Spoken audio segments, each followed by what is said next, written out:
Hi, welcome back to my channel. My name is Laura, and today, if you can't tell, I'm doing my monthly wrap-up.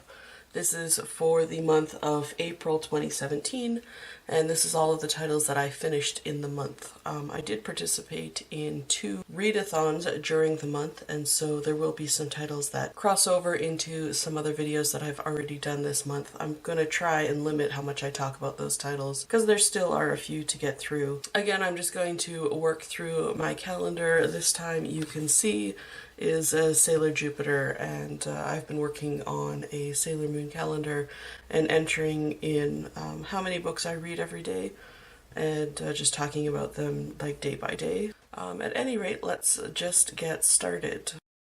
So day 1, the first, I didn't read anything. On the second, I read 2 volumes of manga. They were volume 5 and volume 6 of Gunslinger Girl by Aida. I did start reading this in the previous month, and so I actually ended up just finishing it off this month. And these are the, if you can see it, ADV releases. So I do have the ADV release for the first half of the series. And then afterwards it was rescued by Seven Seas, or picked up and completed by Seven Seas. So the rest of my volumes are all omnibus, so but they are actually really similar in format, which is really nice, and the Seven Seas publication is just as nice as the ADV release, which is not always something that I expect from publishers picking up older titles. So basically what the story is, and it's been actually quite a while now since I read it, and even when I started doing this video, I didn't remember that I had read that this month, so it feels like so long ago now. But essentially this is about a government organization who are kind of experimenting on creating like fighting machines. But basically what they're doing is they're taking girls who have either been through kind of catastrophic incidents, catastrophic accidents, or have significant health problems in their regular life, and so either their families have sold them or they are literally on the brink of death, and so they are taken by this government organization, and basically all of their organs and limbs are replaced with robotic parts, or and so they look like little girls, and they still are little girls, but they are in fact like cyborgs.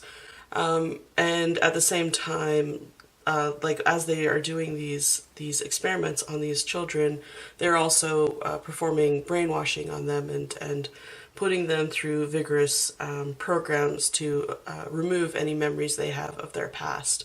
And in many circumstances, because you do end up seeing quite a lot of their actual pasts, you can kind of appreciate that this is something that you would want to forget. Like, these are horrible, horrible situations some of these girls are being kind of dragged out of. But at the same time, throughout this entire series, there is that moral question being raised of, is this something, like, is this a good thing? Is this a bad thing? Is this something we should be doing? Are we wrong? Like, what is happening? And so they are constantly questioning whether this thing that they're actually doing is actually okay. And so a lot of the handlers of these girls, who they basically are called fratellos, so these girls are then paired up with a government officer, usually some sort of a secret agent, so they are usually paired up and then called fratellos, but these men who are their handlers usually treat these girls, like, they're all treated differently, but they usually kind of treat them in a way that relieves some of their guilt, or at least makes them have a comfortable life. Like, everybody has sort of psychological questioning about what is going on with this program, but at the same time, a lot of these men are using these girls to kind of exact revenge on events that have happened in the past. Like, these girls are trained to be kind of supreme fighting machines, and they are good as these cyborg sidekicks, I guess. So there is actually an underlying kind of plot, but it is a little bit hard to follow, and I really think that when you are reading it, you really have to pay attention. Like, I know that when I finished reading it, as much as I had like strong feelings about the series, I know that I was missing a lot, and I know that I will probably need to reread this a couple of times to really get the full effect of what the story is actually doing. There's quite a lot of mystery and intrigue, and you're not really even sure if there is a story until about maybe the 7th volume. So I personally really enjoy the series. I think I rated it about 4 out of 5 stars. The art in it is really beautiful. The character design is really nice, and it's really thoughtful. It definitely is not something that you super feel comfortable with when you're reading. At least I certainly didn't feel very comfortable with it, but the art is really quite nice. It is set in Italy, and one thing, like, they are often walking around the streets of Italy, and often, you know, you either see the architecture or art of the location, or, you know, one of the characters is quoting like opera while, you know, horrible things are going down. Like, there's just this like really almost poetic aspect to this at the same time as this story occurring. So I really enjoyed it. I thought it was really well written, and there's lots of really interesting questions raised in it. And certainly if you can get your hands on it, even if you pick up the Seven Seas, I think you won't be disappointed with this title. Yeah, it's really quite wonderful. So on the 4th, I read another volume of Gunslinger Girl, and you can see that this is their 2-in-1 for Seven Seas, so this is when the publisher changed over. I think that Seven Seas published some of the earlier volumes too, I'm not entirely sure. But I only count this as one volume because it is self-contained, and because it only has one ISBN, and that is your indicator that this is one book. So I only count this as one, but it is volume 7-8 if you were looking at the tankobon release. Anyway, just continued to enjoy it. I did read it a little bit slower, just because it is a little bit more dense, but certainly by the time you get to the end, there's such a big payoff for kind of moving through the series that definitely was worth my time. So then I read 2 volumes on the 5th, and that's volume Omnibus 4 and Omnibus 5, but technically volume 9 through 12. Now on the 6th, I read 2 volumes of manga, so that was Omnibus 6 and the finale, which is actually a half size, so it's, you know, a 2-in-1 omnibus and then another single volume. And this just kind of finalizes the series. Another series where I cried a lot. This is not an unusual thing for me. I cry a lot in series, but this one really had some interesting, good feelings. It was definitely not a cathartic series though, but it definitely, like, there was such a big finish in this one, and it ends really well. Some series end really quietly and some are just really unsatisfying. This one's very satisfying and it goes out with a bang, so it is really fantastic. The other title that I read on the 6th was Narwhal, Unicorn of the Sea by Ben Clanton, and this is actually a kid's graphic novel, and it was seriously the cutest thing ever. And I am counting it just because I think that if you have a chance to go to the bookstore and look at it, seriously, the cutest thing ever. Or if you have like a niece or nephew or a kid who is like 4 years old maybe and just like starting to learn to read, give them this book. It is, I can say this a million times, the cutest thing ever. It's basically a story about a narwhal who meets a jellyfish, and then they become friends, and it does sort of give off some facts about narwhals and jellyfish in a very nice way so that you don't feel like you're being educated, and they're just like little short stories. The art is adorable, the color palette is adorable, the end papers are adorable. I wish I had it here to show you, but it has been returned to the library, and it was so cute. I almost want to own it, except for that I know that I don't need it at all, and I don't have any young relatives anymore, so, or at least not that young. Anyway, I loved it. I'm, going on about it way too much, so let's go on to the next day. So on the 7th and 8th, there's two big X's, and it doesn't mean that I wasn't reading, it just means that I didn't finish anything those days. On the 7th began Tome Topple, which was the readathon for reading large books over 500 pages. So I had started reading some of those. I didn't finish everything, and if you're interested in finding out what I was reading for that, you can check out my video, which I will link on the screen and down below. But I did end up finishing a couple of titles during that as well, so I will talk about those. On the 9th, I read Clover by Clamp. This is the complete in one omnibus by Dark Horse, and it is really a beautiful publication. Very heavyweight paper, nicely bound, really black inks. I have talked about this already, so I will definitely link that video up below, but you can see even in just like a quick flip through that Clamp really experiments with their panel layouts. You can see that like it's very unusual, not necessarily for Clamp, but definitely different. It's really, really beautiful. It's got a real artistic flair to it. This is basically the story about a girl who is a clover, and in this world, clovers are people who have sort of different abilities, and she is one of the most elite. This is the girl here. She has basically sequestered herself away because she doesn't want to, you know, cause problems for people just because she is so powerful.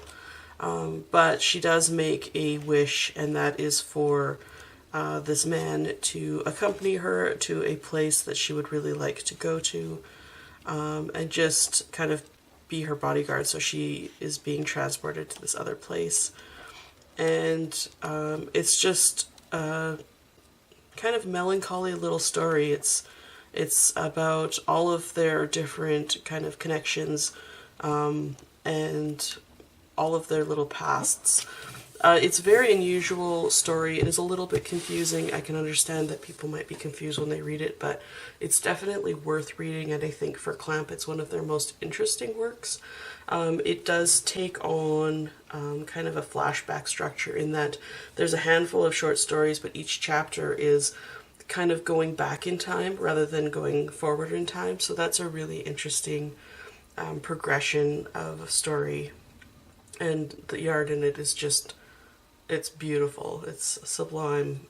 Definitely the most artistically beautiful thing that I read this month, so I definitely recommend this title. Again, on the 10th, I completed a volume which was Haru, Hana, the Complete Collection by Yuana Kazumi. I assume that this is a 3-in-1 from Tokyo Pop. It doesn't actually say. There are kind of there are contents, and the way that they are situated in the book, it does look like it was intended to be released as 3 single volumes rather than an omnibus. But I wonder if Tokyo Pop wasn't struggling at that point and trying to get some of their manga out, because they did, you know, go defunct in North America. I believe they're back. They're not really publishing any manga. At any rate, I did read this again for Tome Topple. It is a pretty big book. I think it was about 544 pages, but it doesn't say inside at all how many pages it is. You can see here's another contents.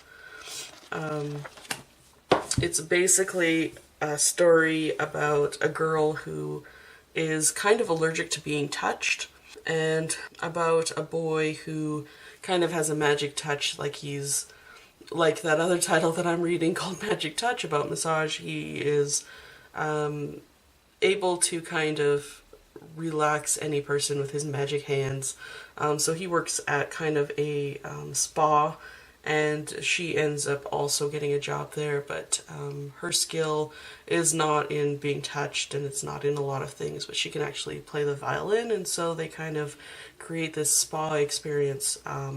And then of course there is like a budding romance between the two, but because she can't handle being touched and because he always wants to touch people, it's, you know, there's some comedy in it. I personally thought it was a little bit weak as a story, definitely pretty average, although the concept is silly.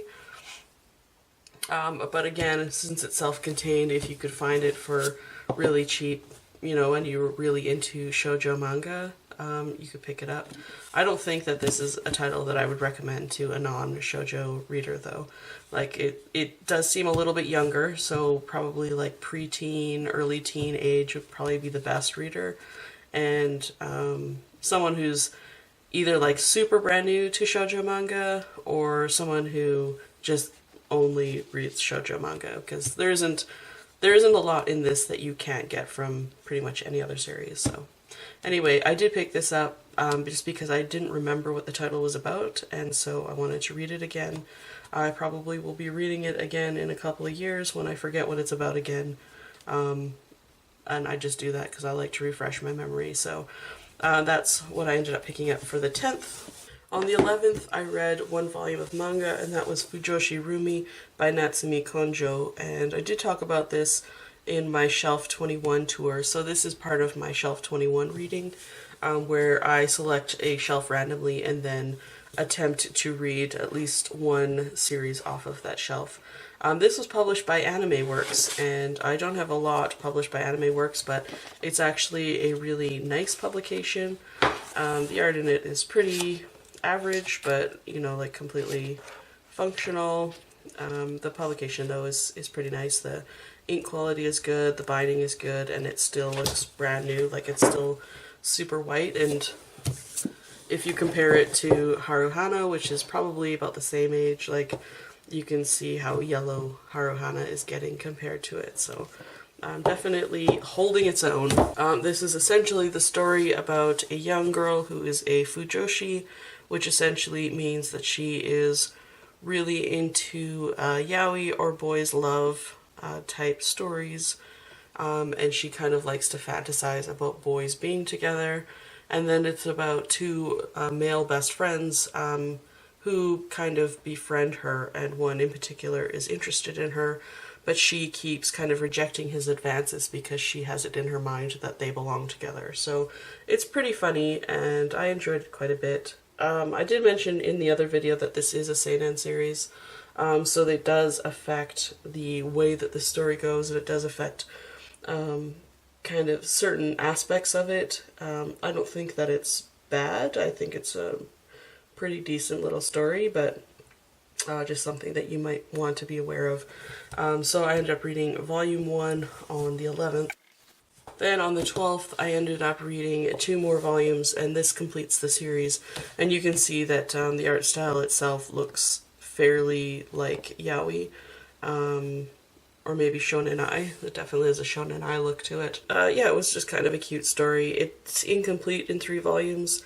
It didn't get finished publishing. I don't feel unsatisfied with it. It doesn't really have an end, but I didn't feel like I needed to pick up the next volume like right now. So yeah, just kind of a fun little thing to read.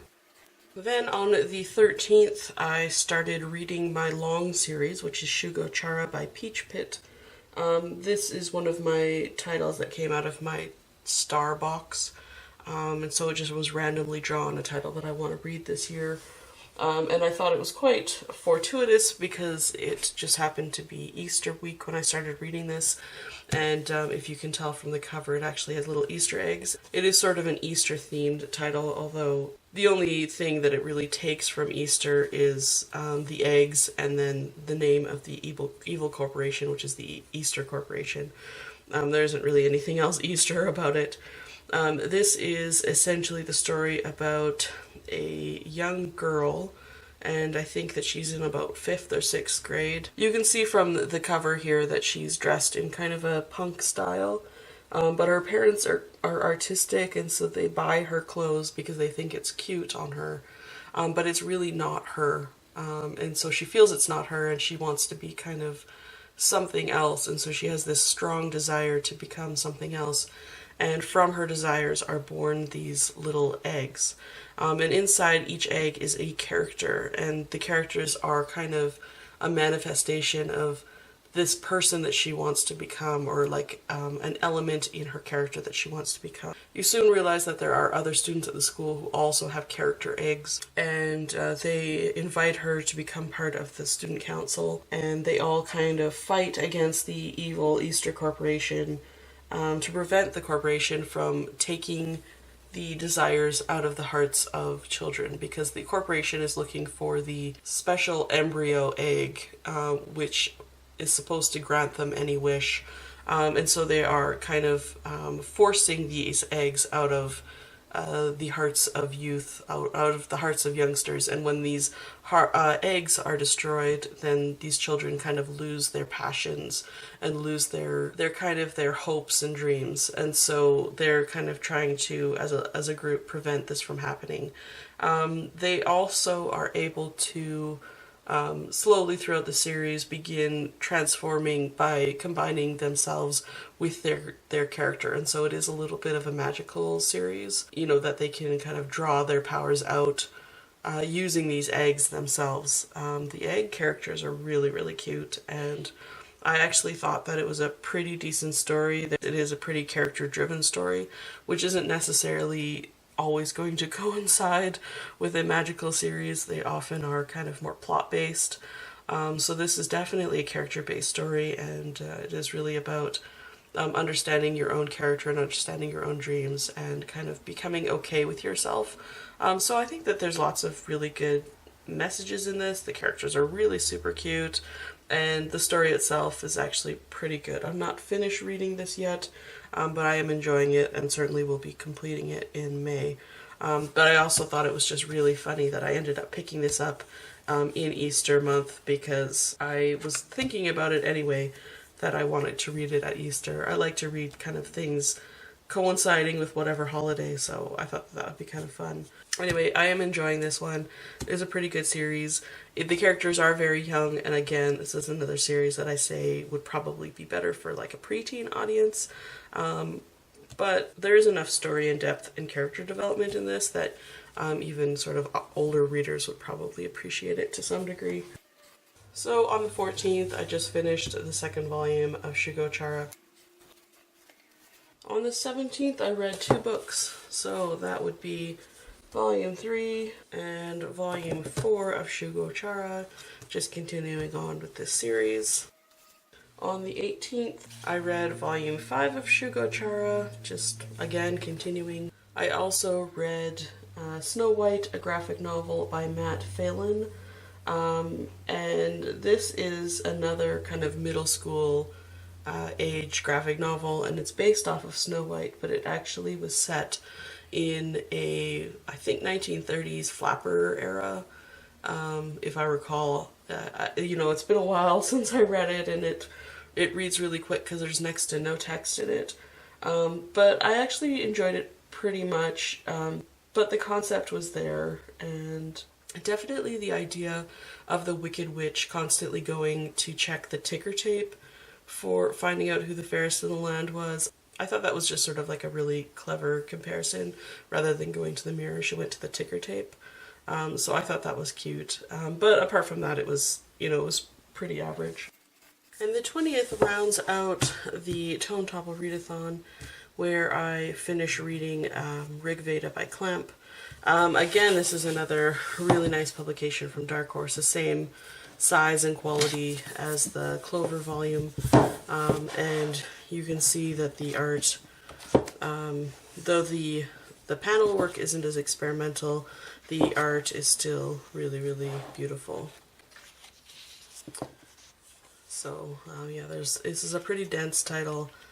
And I think that this draws heavily from Eastern mythology, but I'm not as aware of Eastern mythology as I am other types of mythology, so I definitely will have to do a little bit more research to really know what's going on. This is a really dense title, but it also is really fast-paced, and it just doesn't really allow for a lot of character development. It's really a plot story, and plot-based stories are not always my favorite thing.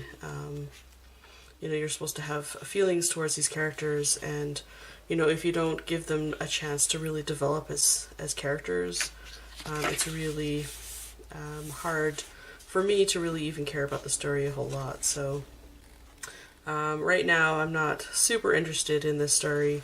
Essentially, I think it's about a young boy who is born but he's prophesied that he's going to kind of be the destroyer of the world, and in particular this warrior who happens to be one of the greatest warriors, and he, as a warrior, decides to take this boy under his wing and kind of protect him despite the fact that he knows that he will be killed by this child.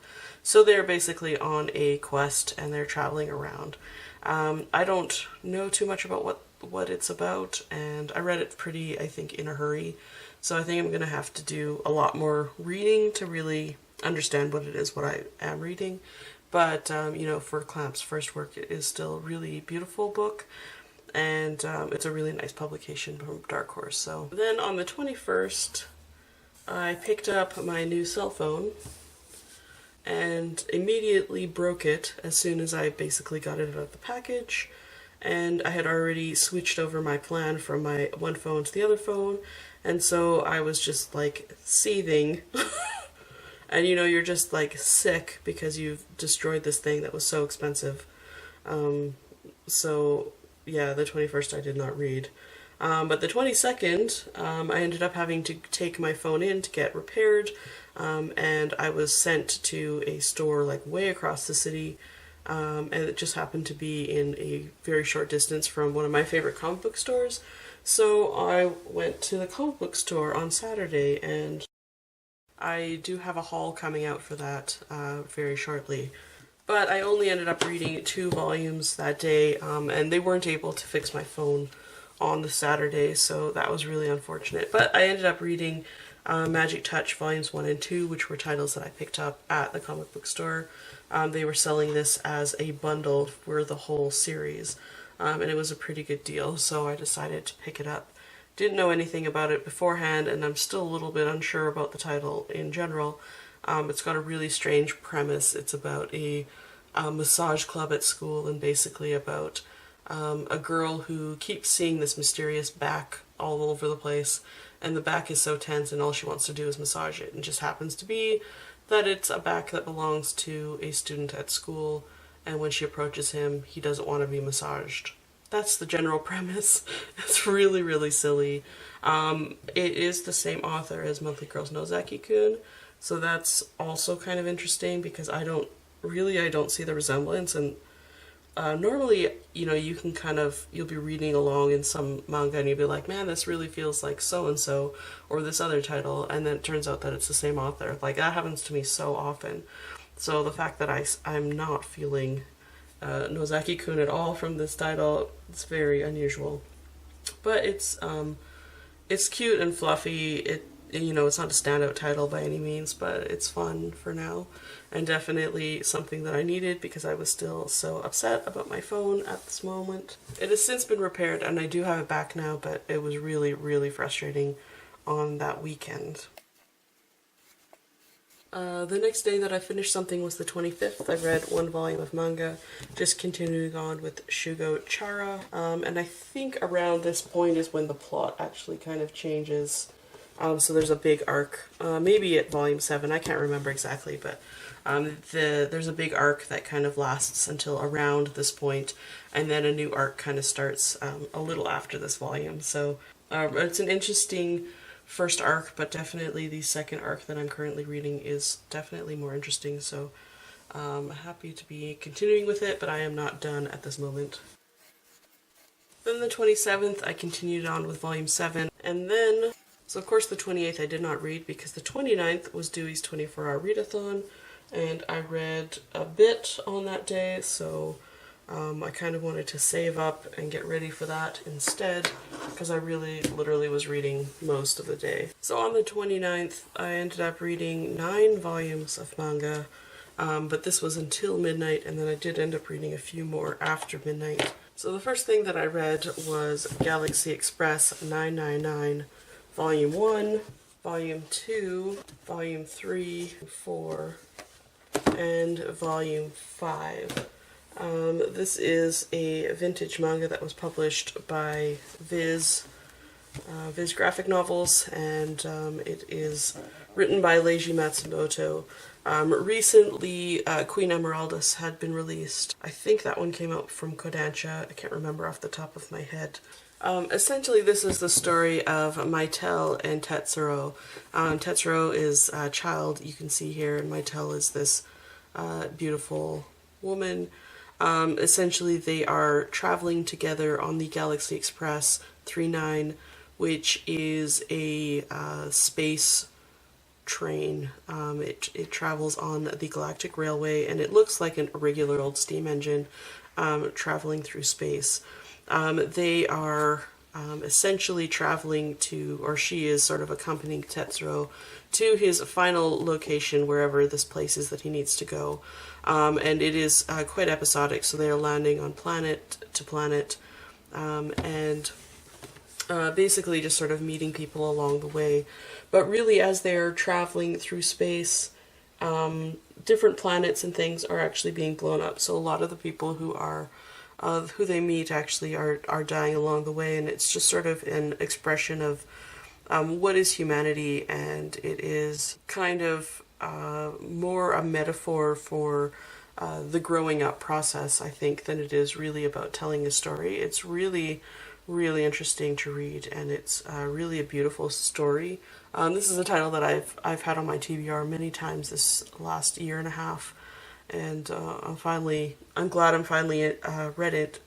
It is incomplete, and it is a sequel to either another series or at the very least one of the OVA movies. So it is also expecting you to appreciate or understand who these characters are before you even start the story. But that being said, regardless of how much I understood about these characters beforehand, I really enjoyed this, and I thought it was really beautiful and poetic and meaningful while I was reading it. And despite the fact that it's just, it's a space opera, that's what it is, and it's not something that I'm always super interested in picking up.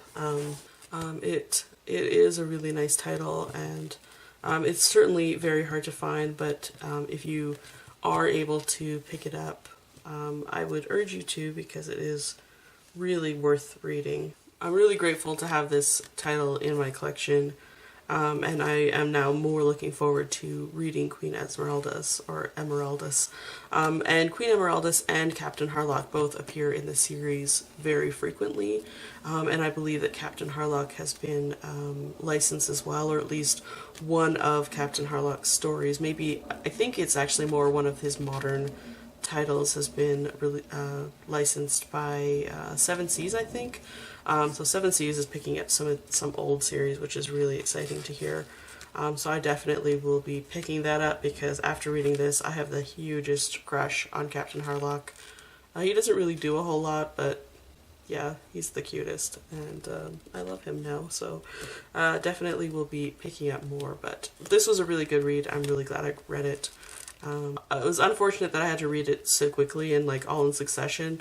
I say that a lot when I do these 24-hour readathons. I always kind of miss the slow pace of reading things, or being able to sort of sit there and soak it in, but I definitely will be reading this again, and really getting a lot more out of it the next time.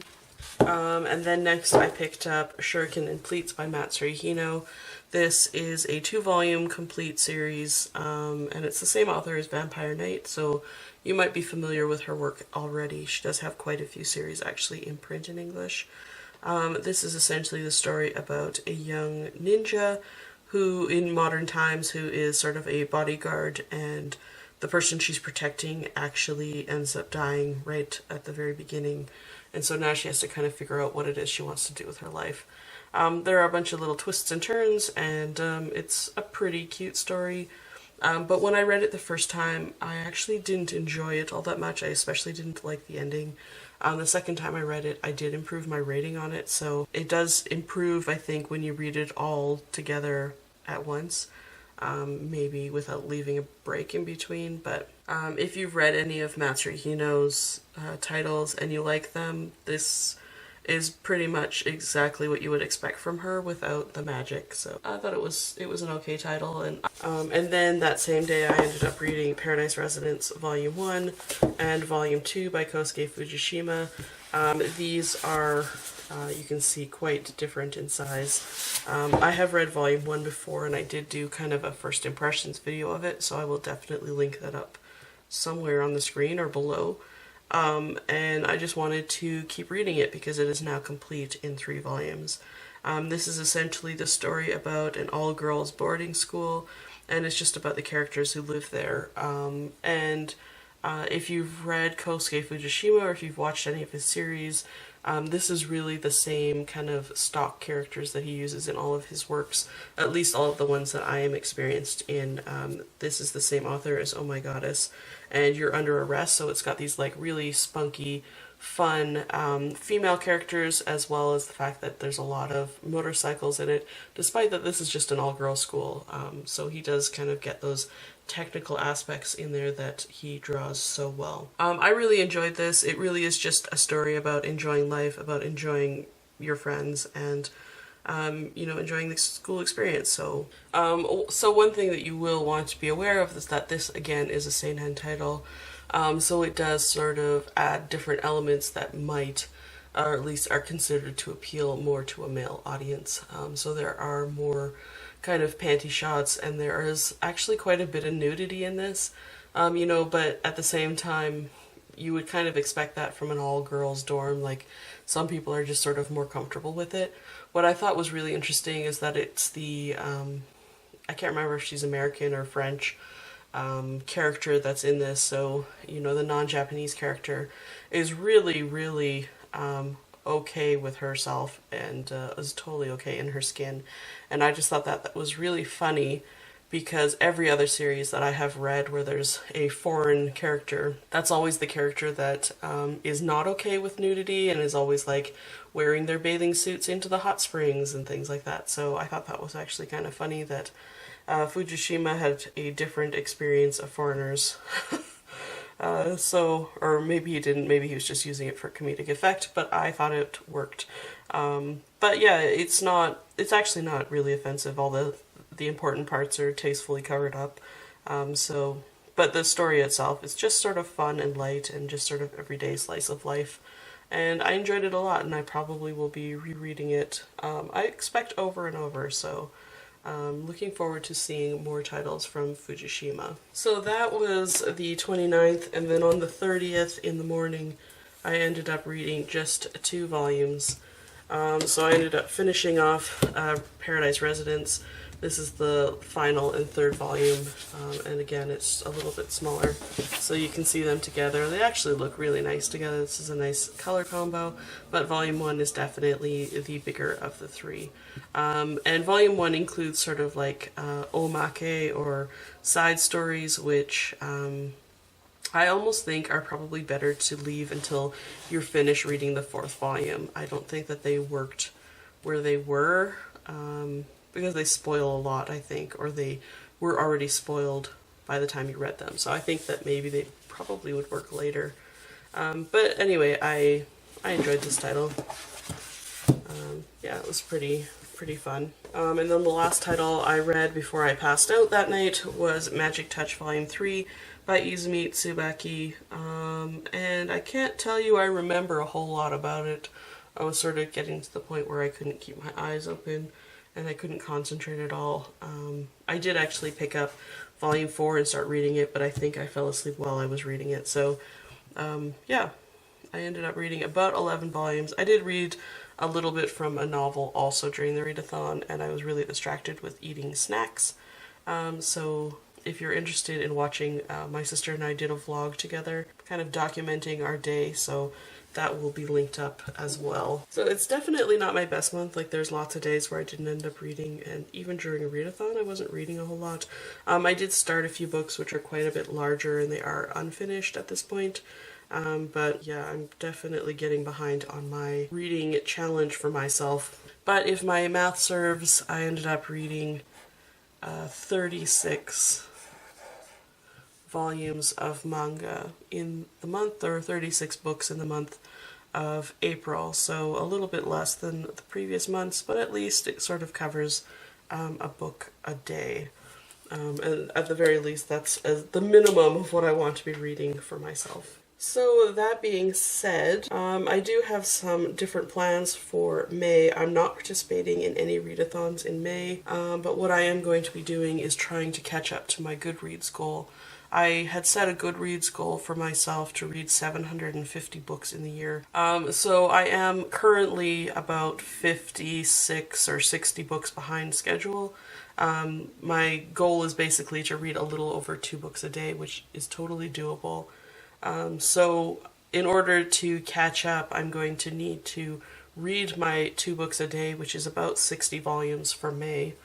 And also to read another 60 volumes, so it's about 4 books a day on average. That's certainly not going to happen, but I'm going to really focus on getting the number down so that I can kind of keep on track, and I don't want to get so far behind that I have to change what my goal is, because that sort of happens for me. So I really, that's my big goal, is to read 750 books. So what I'm going to be doing for May is I'm not going to pick a number of things from my Starbucks.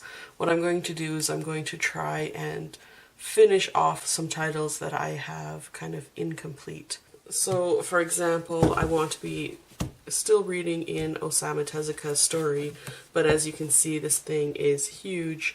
This one isn't really helping my numbers at all because it's still just 1 book, but I do want to make sure that this gets off of my TBR. I'm also still working on Tomie by Junji Ito. I have read about half of this. Then I'm going to pick 2 titles from previous Star Jar selections. So one of them is Oku. This is one that I picked, I can't remember if it was March or February. This is Oku by Fumi Yoshinaga. I have read a little bit of this before, but I really enjoyed it, and I want to continue reading it. This is sort of an alternate retelling of Japanese history where the male species, I guess the males, have mostly died off, so there are less males, and women have become the heads of power. So the other title that I want to be picking up, which was April's selection that I haven't tried yet, is Suiko Den 3 by Aki Shimizu, and this is one of the first titles I bought probably on my very first trip of buying manga, and I've never read it to completion. I think I've read the first 3 volumes of this. And I only recently, like last year, picked up the last volume of this, so it's taken me, over 10 years to complete buying this collection, and it is about time that I read it, so I don't want to delay it anymore. This is on my agenda for May. If it's not on my agenda for May, it is going to happen sometime in the year. I just want to make sure I include it. And then I definitely am going to want to pick from my Star Jar, but I'm only going to pick either long series or my shelf tour. So I did complete my shelf 21 tour. It is a video that's already up. So I definitely want to draw a star for my shelf. I already did my shelf tour for this month, or last month, which was shelf 21. I think it was From Far Away until Fushigi Yugi, so the F shelf. But definitely want to continue on with this project. I'm actually really enjoying it, and it's encouraging me to read some things that I didn't expect I would pick up anytime soon anyway.